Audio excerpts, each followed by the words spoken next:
सुरुवातीलाच बातमी मराठा आंदोलक मनोज जरांगेंसंदर्भातली। त्यांनी आज मोठी घोषणा केलेली आहे। राज्यामधील 288 जागांचा सर्व्हे आपण करून घेणार आहोत आणि मराठा आरक्षण मिळालं नाही तर निवडणुकीच्या रिंगणामध्ये उतरणार आहे असं ते म्हणाले। एबीपी माझाशी त्यांनी एक्सक्लुझिव्ह बातचीत केलेली आहे। तुम्ही स्वतः निवडणूक लढवणार का असं विचारल्यावर त्यांनी थेटपणे नकार दिला, तर स्वतःचा पक्ष काढायचा की नाही याबाबत अजून निर्णय झाला नसल्याचं त्यांनी सांगितलं।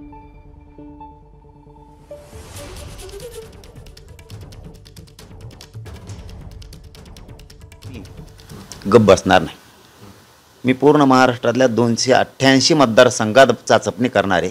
कुठं कसं आहे, कसा मराठा बाहुल किती आहे, कोणाचं कसं आहे, कोणचा उमेदवार म्हणजे द्यायला पाहिजे, कोणत्या समाजात दिला पाहिजे, त्याच्या पाठीशी मराठा समाजानं उभा राहिलं पाहिजे आणि ते उभा करण्यासाठी मी करतोय। मी आणखीन 6 टप्पे करणार आहे। आता शिकतो 2 टप्प्यात मी चाचपणी केली, म्हणजे आम्ही शोध घेतोय फक्त काय चाललं। याचा अर्थ असा बी नाही की आम्ही लढणार आहे।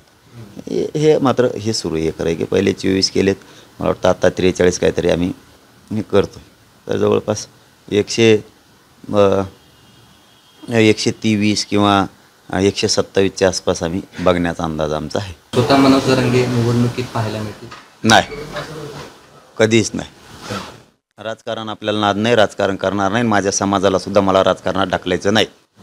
स्वतः तुम्ही उभा राहणार? मी राहणार नाही कुठूनच महाराष्ट्रातून। मला राजकारणाचा नाद नाही। तुमचा स्वतःचा पक्ष असेल की अपक्ष? नाही, ते काही ठरलं नाही। मी अगोदर माहिती घेतोय। हे बघा, मी लय मग आता ते स्वतःचेच पाठ थापडले होतं, मग लय चतुरोनी काम असते। हां, मी डायरेक्ट उडी आणत नसतो। लोक उडी हाण म्हणले म्हणून मी उडी आणत नसतो। पावता येत आहे का आपल्याला तरच उडी आणायचे, गट कळत असतं। मग आपलं तसं आहे, बुड्या घेत नसतो आपण मोग। दरम्यान विधानसभा निवडणूक लढवण्याच्या मनोज जरांगेंच्या घोषणेवर ओबीसी नेते लक्ष्मण हाकेंनी मात्र काय प्रतिक्रिया दिलेली आहे ती देखील आता पाहूयात। 127 आमदार निवडून आणून आरक्षण संपवणार आरक्षण हा अजेंडा आहे का त्यांचा? म्हणजे निवडून येऊन आरक्षण संपवणार का ओबीसींचं? महाराष्ट्रातली जनता यावर विश्वास ठेवेल का? इम्तियाज जलीलांना पाडलं, मुसलमानांची मतं घेतली, इम्तियाज जलीलांना पाडलं,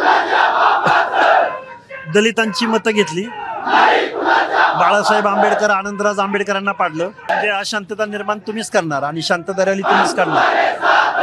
भंपक माणूस आहे। एबीपी माझा, उघडा डोळे बघा नीट।